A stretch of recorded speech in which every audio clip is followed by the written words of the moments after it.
کہ پہلے نور کو پیدا کیا، پھر اس نور محمدی کو تقسیم کر کے لوح و قلم بنایا، تقسیم کیا تو زمین و آسمان بنایا، تقسیم کیا تو عالم کے غرض کے جتنے اشیاء ہیں سارے اشیاء کو نور محمدی سے بنایا، پھر اسی نور محمدی سے حضرت آدم کا پتلا تیار کیا گیا، اور نور محمدی سے حضرت آدم علیہ السلام کو بھی پیدا کیا، اور پھر اسی نور محمدی کو حضرت آدم کی پیشانی میں جگمگا دیا، پھر اسی نور محمدی کو منتقل کر کے ان کے صاحبزادے حضرت عیسی علیہ السلام کی پیشانی میں جگمگا دیا۔ پیغمبر کی ولادت ابھی نہیں ہوئی ہے، خدا نے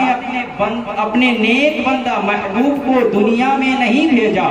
لیکن دنیا نہیں بنائی،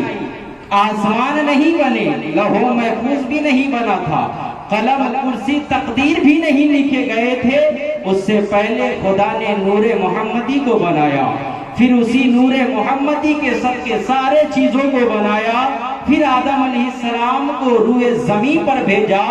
تاکہ آدم سے لے کر عیسیٰ تک میرے محبوب حضرت احمد مصطفیٰ محمد مصطفیٰ صلی اللہ تعالی علیہ وسلم کی ولادت کا تذکرہ کرے،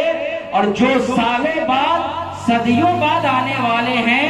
وہ ہزاروں سال پہلے سے میرے محبوب کا ذکر کرے اور اپنی امت کو بتاتے رہے کہ یہ سلسلہ نبوت یہیں پہ نہیں رکے گا،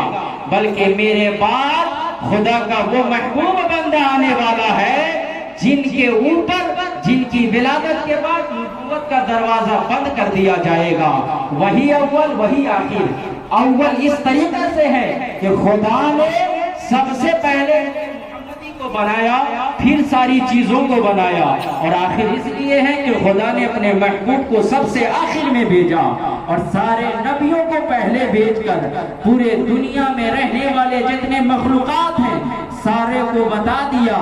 کہ ابھی یہیں پہ بس نہیں ہوا، بلکہ میرے بعد آنے والے ہیں۔ ہر نبی نے مدارج النبوہ میں یہ بات مقبول ہے کہ ہر نبی نے اپنی امت سے خطاب کر کے کہا کہ میرے بعد ایک نبی آئیں گے جن کا نام احمد ہوگا، محمد ہوگا، میرے بعد نبی آئیں گے جن کے بعد پھر کوئی نبی نہیں آئے گا۔ ہر کسی نے، حضرت آدم نے بھی اپنے ماننے والوں کو بشارت دی، حضرت شیس نے، حضرت نوح نے، موسیٰ نے، عیسیٰ نے، غرض کے جتنے انبیاء کرام اس روئے زمین پر آئے سارے انبیاء کرام نے نبی پاک صلی اللہ تعالی علیہ وسلم کی ولادت کا ذکر کیا۔ غرض کے جب حضرت عیسیٰ علیہ السلام اپنی امت کو بشارت دی کہ میرے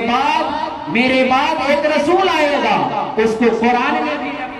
اور قرآن میں خدا نے اس طریقے سے حضرت عیسیٰ علیہ السلام کے قول کو منتقل کیا،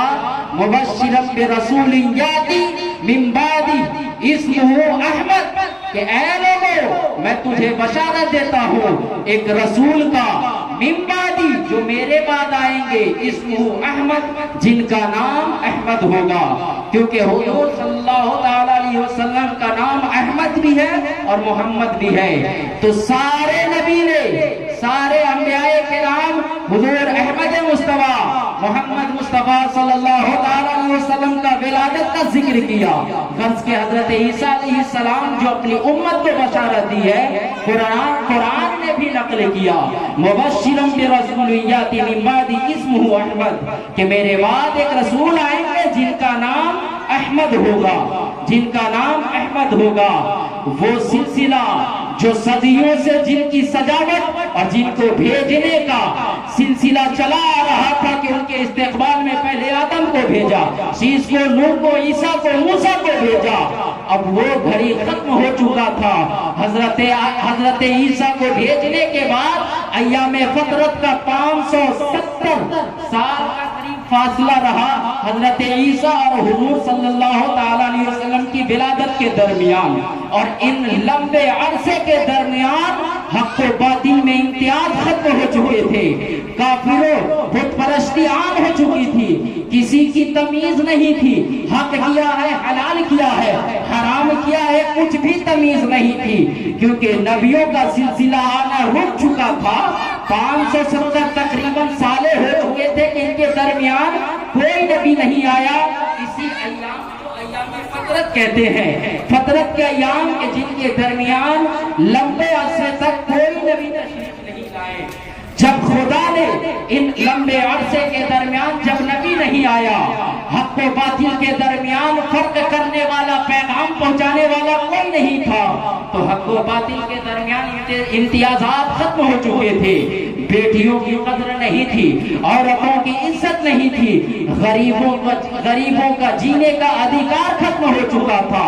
जो मालदार थे वो गरीब को नौकर बना लिया करते थे, गुलाम बना लिया करते थे। एक एक सरदार हजारों 100 बीवियों को रखते थे और जबरन उनसे काम लेते थे। कर्ज के बुराइयां इतनी आम हो चुकी थी कि जो जन्म लेती बच्चियां वो भी आह पुकारती कि ऐ परवरदिगारे आलम, तूने ऐसे जालिम व जाबिर के घर में भेज दिया है कि चंद गुजरेंगे नहीं कि ये हमें मिट्टी के अंदर कर देंगे। बेटियों की चीखें आसमान से आवाज कर रही थी, बेवाओं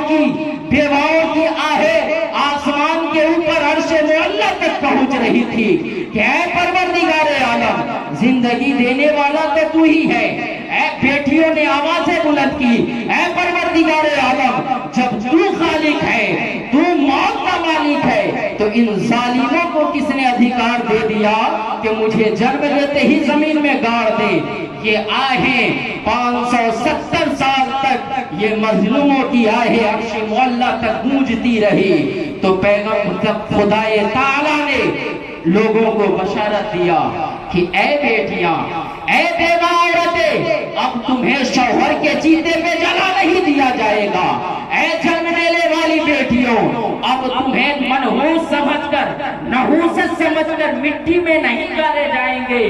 बल्कि इसका रक्षक, इसकी हिफाजत करने वाला, अपने नेक बंदा, मैं अपने महबूब अहमद मुस्तफा मोहम्मद मुस्तफा को इस खानदाने गीती पर मबूस कर दिया है। पैगंबर आजम की विलादत इसी माह में हुई। 12 रबीउल नूर का वो सुहाना घड़ी था कि पैगंबर आजम की विलादत हुई। चंद साल गुजरे थे, अय्याम तुफूलत पार कर गए, थोड़ी और उम्र बढ़ी, तब खुदा ने हुक्म दिया कि ऐ मोहम्मद, अब लोगों को हक व बातिल के दरमियान क्या इम्तियाज है वो बताएं। बातिल क्या है, हक खुदा क्या है, वो लोगों को बता दो। जो मेरा सौगात तमाम मखलूकात के लिए है, जो सदियों से तुम्हारे सुपुर्द थे, अब तुम इन लोगों को सुपुर्द कर दो और बता दो कि हमारे लिए क्या हराम है, बता दो कि तुम पर क्या हलाल है, बता दो कि बेटियों की इज्जत कैसे करनी है, बता दो कि बेवाओं के साथ सुलूक कैसे किया जाता है। यही वजह है कि जिस जमाने में बेवाओं की इज्जत नहीं थी, उस वक्त में पैगंबर आजम ने सबसे पहली शादी एक बेवा से करके पूरे आलम को बता दिया कि ये बेवा मनहूस नहीं, ये नहूसत की समान नहीं, बल्कि मजहब इस्लाम एक पाकीज़ा ऐसा मजहब है जिसमें बेवाओं को भी रहने की इज्जत के साथ इजाजत देती है, वहीं बेटियों को भी एक आला से आला मकाम अता करता है।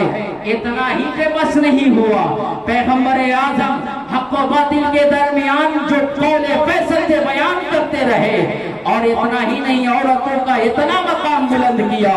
कि जब ये औरतें बेटी की शक्ल में होती तो बाप के लिए और बाप के घर वालों के लिए रहमत, और जब यही बेटी जवानी के अय्याम में शौहर के आंखों के तारे होती है तो उनके लिए भी रहमत, उनकी बख्शिश का सामान हो जाती है। और कुछ अय्याम गुजरने के बाद जब ये बेटियां मां बन जाती है तो आका ने फरमा दिया कि ऐ लोगों, मज़हब इस्लाम औरतों का इतना मकाम बुलंद किया है कि अगर अब तुम्हें जन्नत तलाश करनी है तो अपने माओं के कदमों में जन्नत को तलाश कर लो। ये मकाम किसी और धर्म ने नहीं बताया, वो मज़हब इस्लाम ही है जो इतना पाकीज़ा लड़कियों के साथ किस तरीके से सुलूक करनी है, बेवाओं के साथ कैसे सुलूक करना है, औरतों के साथ कैसे सुलूक करना है, ये सारा अहकाम किसी और धर्म में नहीं بلکہ مذہب اسلام میں ہے۔